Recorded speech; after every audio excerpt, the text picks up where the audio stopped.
Is Africa better off today? 30 years ago, this November, the Berlin Wall, of course, fell. It collapsed, and therefore signaled also the end of what was known as the Cold War. Or is it perhaps more of the same? This is a great question. It's one I'm just a humble lecturer. It's beyond my pay grade because Africa is so diverse.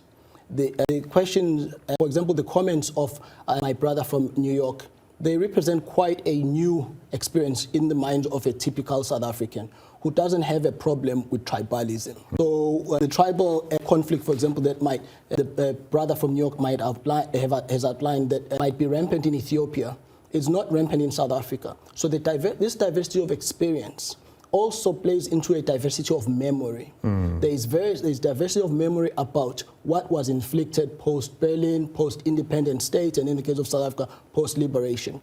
If you ask a typical South African today, a woman of 45, they will tell what is South Africa better off today or not? They will tell you there are things that need to become better. There needs to be less corruption. There needs to be more accountability at the local government level.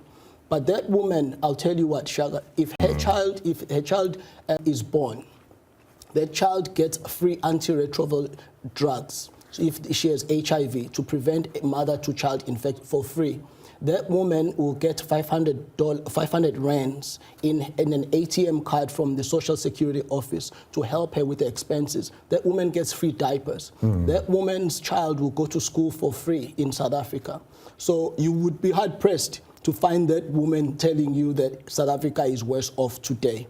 However, of course, given South Africa's capacity, South Africa can do much better.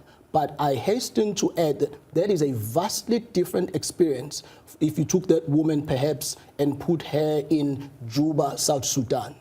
Right? That would be unfair to make those comparisons because this is a relatively new country with very diverse experiences.